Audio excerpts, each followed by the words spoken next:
Hey, everyone, here at the Investing Stuff You Should Know podcast. We have a really interesting guest today, Mark Updegraff. Hopefully, I'm pronouncing his last name correctly, but if not, he can he virtually slap me in the face later.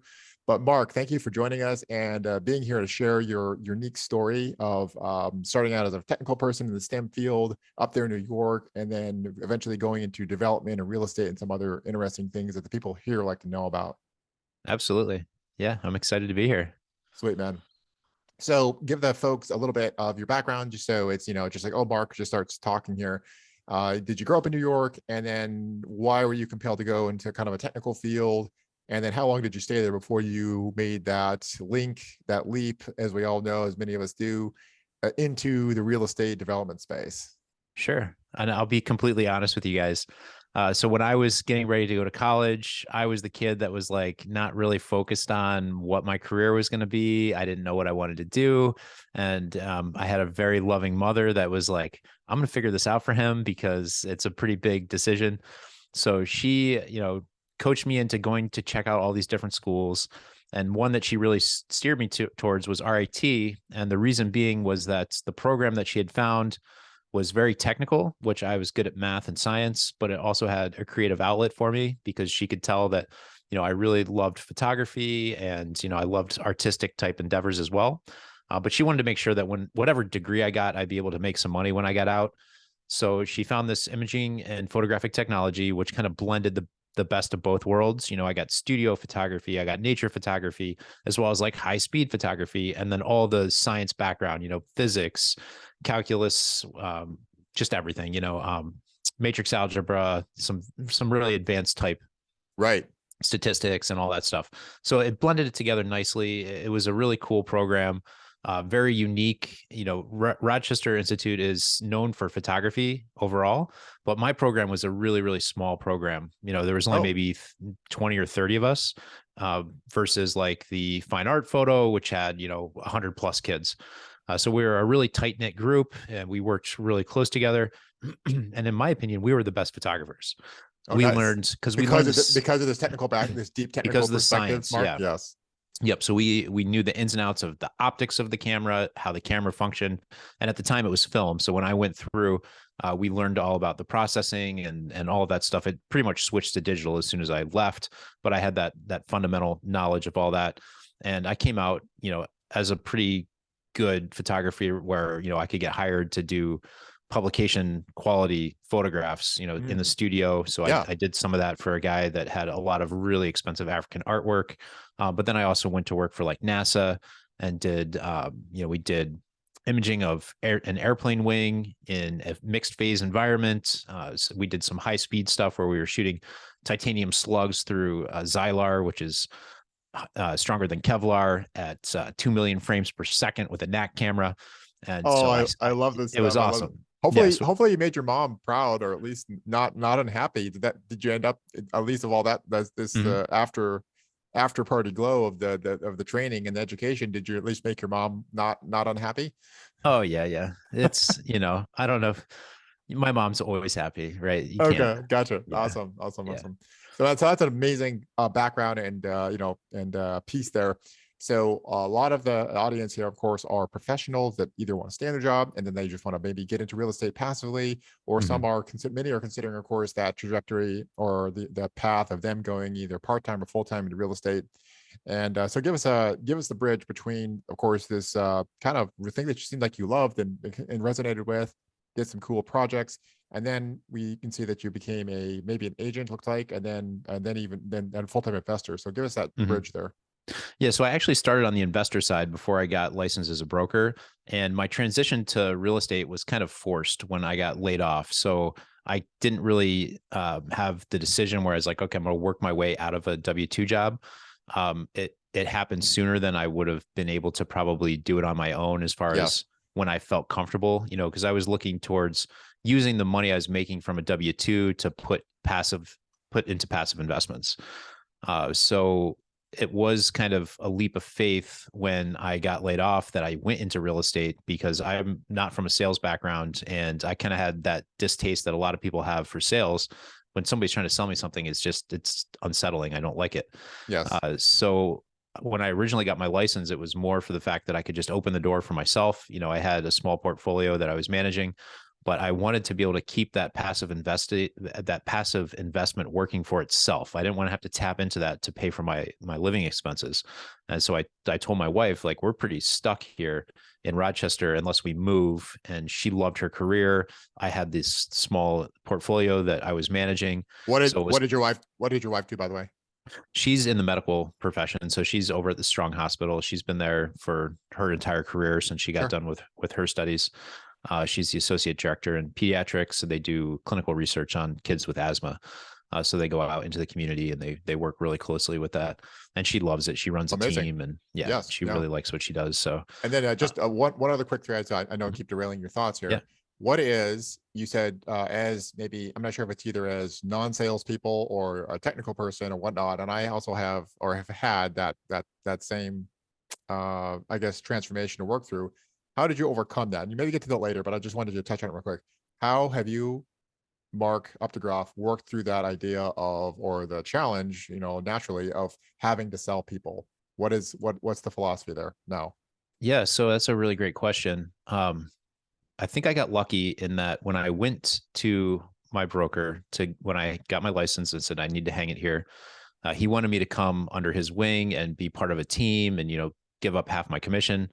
I'm very, I knew I needed that commission. I couldn't split it. So I told him politely, no, I'm going to try this on my own. So Yes. I'd never really had anybody teaching me sales, right? Ah, So I never really thought of it as sales. I went in as an educator. So I would take the client through and I would point out all the elements of the house and explain to them, this is original with the build. The build was 1960, or this is original with the build. The build was 1930. And I would say original windows, or these were replacement windows probably put in like the late 90s. And I would explain the difference between like an original wood sash window from 1930 and a replacement vinyl window from 1990 and the pros and cons of both, right? yes. I would explain the difference between a 3-tab roof and an architectural roof. A lot of this stuff I just learned through owning my own properties and rehabbing them on my own, while I was still, getting my master's degree and starting to dabble in investment. I tried to save money by being hands-on as possible, right? I would Right. sub stuff So out if just it to was beyond kind my of lay it scope. out for lay it out for the folks. I mean, you were kind of Mhm. had, were multiple, kind of a multiple pronged approach. Yes, you lost your job, but then like you're getting your master's, maybe you're working on had your broker's license, and you're trying to grow that, and these different things going on, Mark. So Yep. that also, I mean, I think some of us have an inclination to do that. Like, hey, like we don't know what's going to get traction, so I'm gonna like put a bunch of stuff out, work really hard and try some, get several irons in the fire. So that's what Mhm. sounds like what you had going on there. And Yep. you didn't Yeah. know So I where was one might managing. go. Yeah. Yep. I was Rentals. Yeah. managing, sorry. I was managing full time, right? So it wasn't a lot of units. And I figured until I hit like 30 units, it really wasn't too much of a drag on my time, because I would dial them in pretty well. And the management was really just kind of keeping up with the tenants and making sure the rent was coming in. Once I got past 30 units, I realized that if that I needed to bring somebody in to start to handle that so I could continue to push the business forward.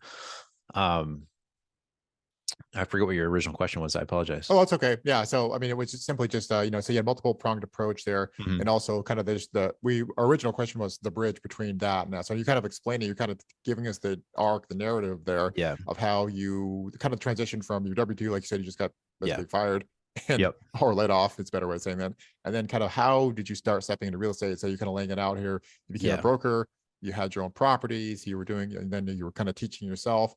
And also, which I really love the thread, is that thread of the educator. So like one thing we touch on was how did you go from sales, like we're going to be like a slick car salesman, just Mhm. trying to shove something that maybe someone doesn't want down their throat, or just get some money out of their checkbook or their Mhm. pocketbook.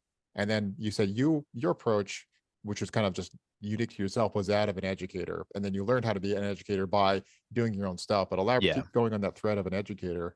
Yeah. So I would walk them through the house, and the feedback that I was getting after the sales process was completed was, it was really a pleasure working with you, Mark. We didn't feel like you were salesy at all. In fact, you educated us. And a lot of times, I would end up pushing them to not make a buy decision, Oh wow. because I had the experience in the marketplace, and maybe the seller was being greedy. And I would say, look, we can do better than this. Or maybe, the roof was it really was at the end of its life and they wanted to risk it. And so a lot of times I would end up making more work for myself, but at the end of the day, I would get my client a better property. So really through the education, and then they would give me referrals, they would give me really good reviews. So I built like a 5-star review reputation online, and I started taking out some ad space, and I really just ramped up my sales. My first year, no mentorship, no training. I did like 1.5 million. I'm not going to That's be able to, pay the bills with that. that's insane. Right. That's the gross volume sales, right? Yes. So can't pay the bills. And then second year, 3.5 million. Okay. That's probably like a little better than average realtor, but still nothing to write home about. Third year, I'm up over 5, almost to 6 million. And my broker starts to look at me because he knows I'm still fixing properties. I'm running a small construction crew. I'm managing the properties. He's like, how are you ramping your sales so much? And I pretty much told him, I'm like, well, I'm getting really good traction. I'm getting really good reviews, and I'm starting to spend a little bit of money on Zillow and Realtor and all these other websites. And at the time, the ROI on those sites was pretty good. I think that it's definitely been diminished in today's marketplace. Yeah. And back then, there weren't a lot of realtors that were willing to invest in themselves at that level, because I mean, it was a pretty good chunk of change that you'd have to put out there, and you wouldn't really know if you were going to get it back for up to a year. I've had leads that come in that have taken several years to monetize. Wow. So Okay. it was kind Yes. of a leap of faith on my part, not knowing, not having anybody that had done it that told me, yeah, it's a good idea. Just kind of listening to the Zillow sales pitch and the realtor sales pitch, and then investing in myself and really tracking the ROI. And then just watching my sales skyrocket up to being a top producer in the marketplace, not being from that town, not really, being younger, I was probably in my mid-20s, mid to late 20s, and just not having a reputation as somebody that was in the real estate space before. I just kind of came out of nowhere, turned it myself into a peak producer, and just started mentoring other people under me. My first 2 hires were to help on the property management side, because I had people that wanted me to help them invest, which I would find them a good equitable deal. And then they say, well, we want you to manage it because you're so good at your job. We know that you're going to take care of us. So I hired a couple young folks, because I was very budget conscious at the time, and you can always hire younger people for less money. And Yes. I resonated well with them because I was only maybe 5 or 6 years older than them. Yeah. And they kind of looked up to me as like somebody that they wanted to kind of emulate what I was doing. And, within a couple of years of managing for me and seeing what I was doing on the sales side, watching my sales just go up and up and up and up, they said, we want to be realtors too. We don't want to Yeah. manage anymore. So they helped me onboard some new managers, and then they got their licenses, they jumped onto the sales side. And then I started coaching them, my systems that I had just basically taught myself.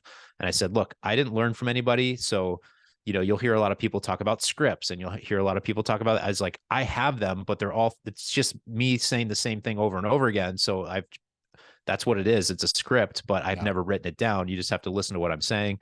And my scripts tend to be a little bit different than if you were to just read a canned script off of like one of those websites where they're like, hey, we've got the scripts for you to close the sales. My approach to talking to people is to being like a real person. And I think a lot of people in sales, they can't get past that first barrier. So when they answer the phone, they know instantly if you're a salesperson. I mean, if they do, you're done. You're probably not going to sell something. But if you Right. can call them and they don't know that you're a salesperson, and you can start talking to them, you get them off their guard. And then, by the time they realize that you're a salesperson, they don't really think of it that way, because you're trying to add value. You're legitimately there with a value add proposition for them. Is And that then is that an underlying philosophy, Mark? And I'm kind of like looking at the trajectory of all the different things you've done, which we'll get into more, which is like just like item after item of development and agency and syndication and all these different things there. One doesn't do that unless they see success. You see success and the more success, and you're just kind of building all these things. There is something unique about you, I believe, that I guess I'd just like to elaborate a bit on what some of your core philosophies, why you've been successful. And this is an extremely heavy people business. This is the business Mhm. of people. So could you give us, like you just said, about one, like that sales insight is incredible. What are a Yeah. couple other insights and philosophy that you've used to see one success after another throughout your career? Yeah. So I'm lucky in that my father has been in business for over 40 years now. He's an owner operator of a trucking company down in central Pennsylvania. So I've had the benefit of being able to call him and ask him questions that are business related about different things. Yes. And I remember one story that he told me that always resonates. He said, we're sitting in his office in his dirty like warehouse trucking facility, and we're just kind of talking a little bit. And he says, son, that room over there across the hallway? I'm like, yeah. He's like, it's got those big blue totes like you get at Wegmans, the big ones. I was like, yeah, Dad. He's like, they're over there. They're like stacked to the ceiling, right? Like floor to ceiling. I'm like, yeah, Dad. Yeah, what? The blue totes, got it. It's like the whole room filled with blue totes. I'm like, yeah, yeah, what? Like He's like, the suspense is killing me, Dad. yeah, Come yeah. on, He get to says, the son, end sentence. those blue boxes are filled with previous employees. I've seen every personality that walks across God's green earth, and Wow. they're all in those blue boxes.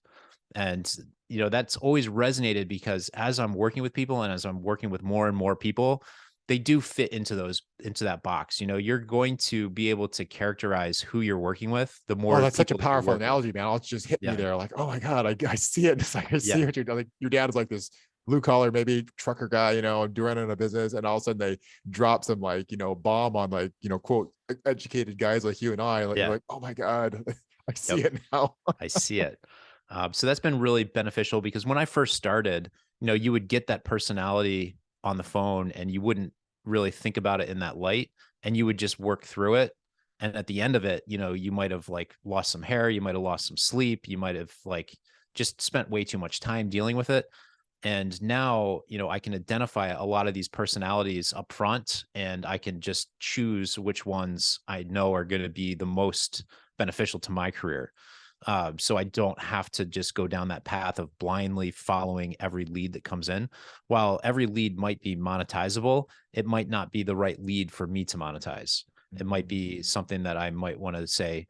And if I give it to somebody else, I've done every single personality that's in that blue box. I understand the personality. I've done them enough that I can identify them, and I can coach somebody else on it. So I can say, look, this lead that you've got here, I've dealt with this type of person before. These are the things that you're going to run into. These are the issues. These are the sticking points. These are the concerns. These are the problems. Yeah. This is why it's going to be difficult. Is it doable? Absolutely. Can you make money on it? Absolutely. But this is the caveat. If you're going to take it, you have to know this ahead of time. You have to be willing to do these certain things when you might not want to. You might want to tell them, where to go, or you might want to tell them, it's my way or the highway. Sometimes you just can't do that. So So a by very, if I could summarize that, a very, very efficient manner or methodology or almost an algorithm of quickly assessing, I guess, people and based on their, I guess the, like you said, the monetizableness or whatever the word is, Mhm. it relative to the business. Like we don't want to stereotype people, or we try not to, but also there's a finite amount of time, there's a finite amount of resources, and we make, high level assumptions and presumptions. That's literally how human beings function in our brain. So Mhm. you've kind of taken that a step further, or maybe several steps into the business realm, and you've gotten very, very efficient and expeditious on helping yourself and others. And perhaps that's why maybe it's attributable to some of the success you've seen. Is that a fair, I guess, summary? Yeah. Yeah, I would say so. Okay. Yeah, I love working that's with amazing. people. So when I do that, it's not because like I don't want to work with the person. I Yes. could work with the person and I wouldn't have a problem with it, but I know that there's going to be a certain set of parameters that are involved with it Yeah. that maybe, my time is better spent not dealing with that, but I don't want to just waste the opportunity and say, no, I'm too good for you. I'm not going to do anything with you. Right. I really want to service. I want to have an organization that can service people. Yeah. And I don't want to say I'm only servicing these people. No, I want to service everyone, but I just want to make sure that I have systems in place. So if you're that particular person, we've got a good system for you, and everybody's got the same expectation of like what's going to be involved. And I mean, So there it's will be, there's some humility there. I mean, yeah, it's like there's practicalness, but also outlined with humility. And also something that's unspoken here, Mark, that is one of value. And where do you want to go? So how have you valued your time? How do you work through that? Because obviously, clearly, there's an underlying set of philosophies and values here that you're guiding these decisions. Like, yes, it's like mhm, we're going to serve everyone, but also like these people are, we're going to maybe lean more towards this or give these people more service, or these, or maybe chase these people or whatnot. with more diligence, because this will be more rewarding for me, my family, my team. How do you analyze? How do you hierarchical stack value? What are some principles you use there? So I don't really stack value it. I try to disseminate the information that I know that I think they're going to get involved with, right? So, we might have one or two clients where I'm like, this is the type of client that we really have to turn away from and politely Mm, say, we're not going to do business with you. It's very few and far between. Most people are reasonable people to work with, and a lot of people are great people to work with. So we're kind of talking about like the minority of people that might come through. for sure. Uh, but people that are just getting into the business, they're hungry, they want to do business. So if they've got the time available to tackle a more difficult client, then I just want to make sure that they're set up for success at the beginning, because I've been there, I've done that. you know when I say I'm not a salesy person, I'm really not a salesy person, but I am going to do my job, right? So let me give you a story of a Ukrainian couple, and they were searching for a house, and this was years ago. Okay. And she Everyone's was everyone's like, oh, they just must have came over right from the war. Like, no, no, no, no, no. yeah, this was probably close to a decade ago now. And he was a trucker, and so his finances, he would, like any business operator, he's trying to mask some of his expenses and pay little taxes. So what he could purchase through a bank was limited, right? And he was capped out, and he was right at a cap where it was going to be very difficult to get him into the market that he wanted to be in, which had a better school system, at the price that he wanted to be in.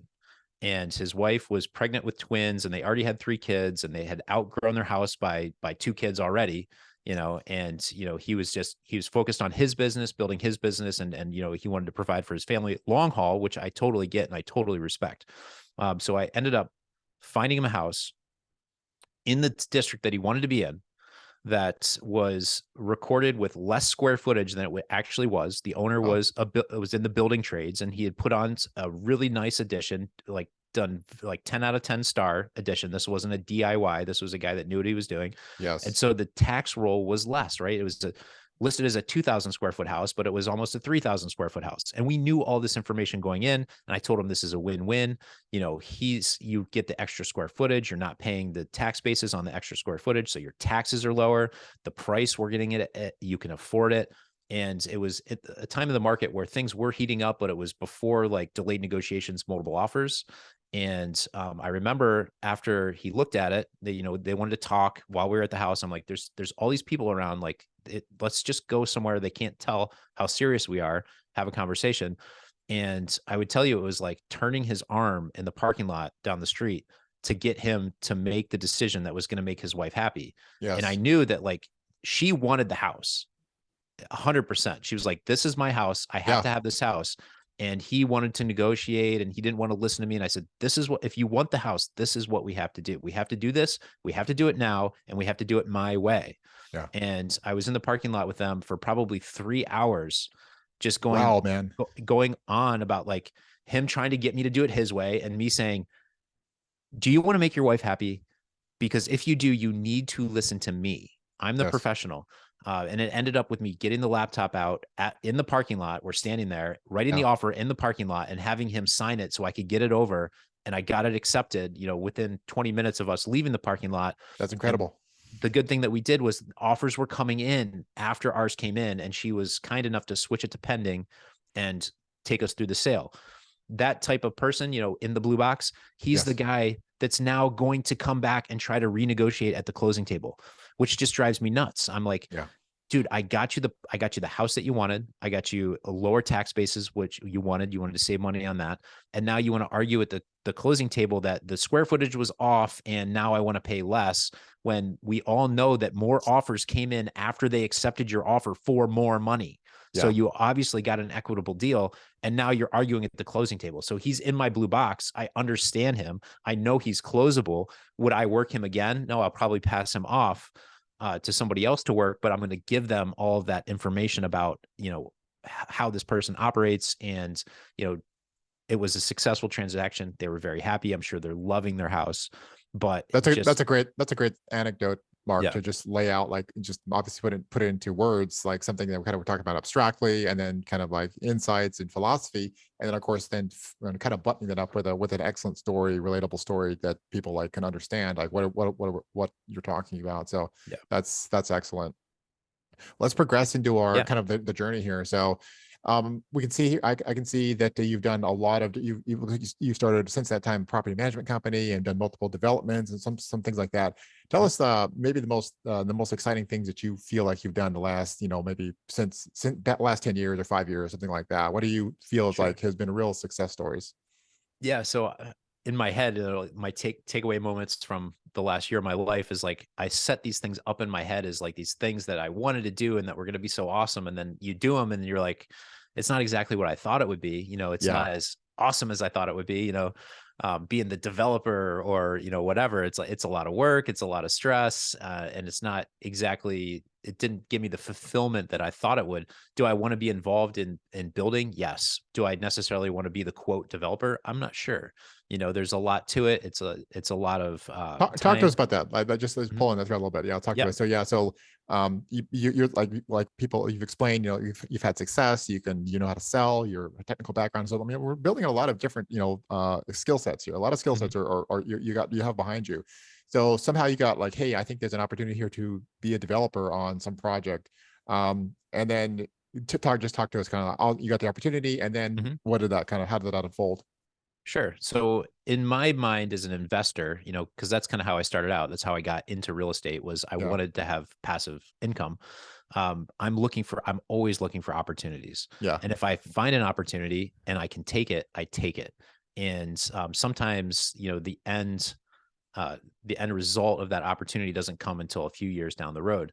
So I tend to stack opportunities, get them under contract, and then I'll have a front burner and a back burner, right? I get my front burner taken care of. I get my food cooked, and then I take something from the back burner and slide it up onto the front burner. So I constantly have something in the back burner, yeah. and that's been my mode of operation. Especially, if you rewind to like '08 when there were just so many great opportunities, I knew that it wasn't going to last forever.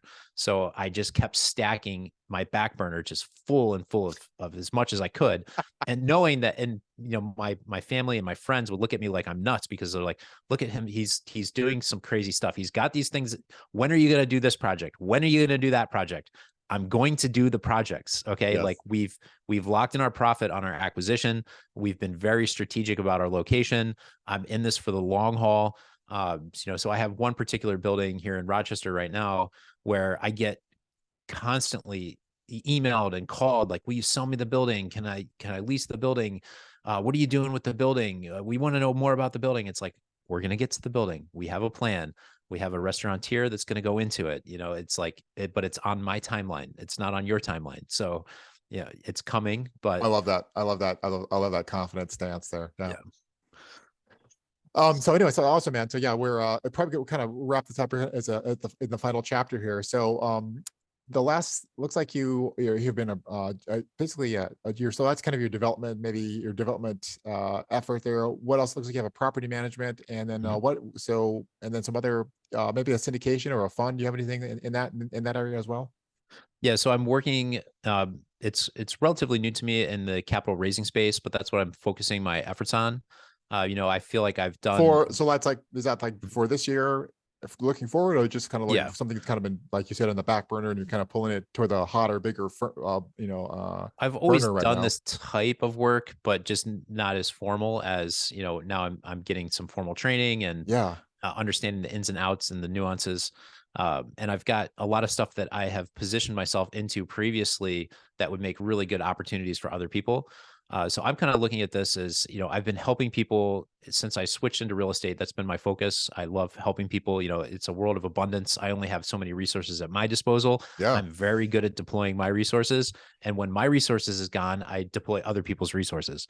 So that's what I've been doing. And that's what I want to continue to doing. And as this market that I had been operating in for the last decade has pretty much shrunk to dismal returns, I'm ready to shift into a market where you can actually make money. And really, I didn't realize this, but it probably just comes down to the underwriting, right? If you're underwriting something with an interest only loan, it's a lot different than underwriting something where you're paying a huge principal component to it. So once you get into that commercial underwriting world, it's a lot easier to make deals that are profitable, that are win-win for everybody, than if you're trying to operate in the space where the margins have just been shrunk by rising interest rates, rising cost of acquisition, rising costs of labor, all those. And what I've done, I think, is a really good basis for moving forward, in that I've got really great operational experience on the management side.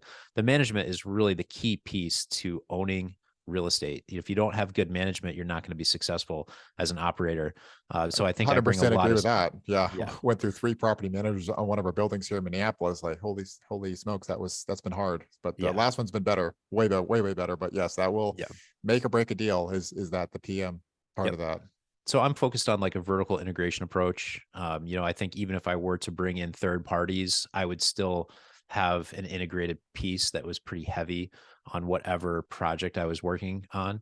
I think if you control it that way, you're going to be much more successful than if you outsource. I mean, if you have a really great relationship with a third party, then, maybe that's okay. But from my experience, it's better to be able to be in the driver's seat. And if you're relying on third party, you're keeping yourself in the driver's seat and then using them more as a subcontractor, if you will, than somebody that you're just kind of like handing the keys and saying, okay, drive the car. I'm going to continue to have a driver, but all the passengers can be from another organization. I'm okay with that. But I'm really focused on, having that vertically integrated approach to moving forward. Awesome, man. So that's so good. What is there a favorite place that you like folks to get in contact with you? Could be social media, or maybe you have a newsletter or podcast or anything else like that. So what's a good place for people to know more about Mark and what he's doing? Yep, I'm publishing on LinkedIn, so it's just in/uptograph, LinkedIn/in/uptograph. You can call me on my cell. It's 585-314-9790. And I'll put that Or those contacts in the sure. show notes as well. And then I've got raisecapital.com. It's RAZE, like you're gonna knock Oh, the capital nice. down. Yep. Yeah. Stack up the cash and then knock it down. So raisecapital.com. That's clever. That's clever, man. So anyway, folks, thank you for listening to another episode of Investing Stuff You Should Know. Clearly, the kind of things that Mark has talked about is investing stuff that you should know. So we encourage you to leave a comment, leave a review, and obviously encourage us to reach out to more great guests like Mark, so to bring him on and share his knowledge. So Mark, thank you for joining us and for being part of this. Yeah, thank you so much for having me. Bye-bye.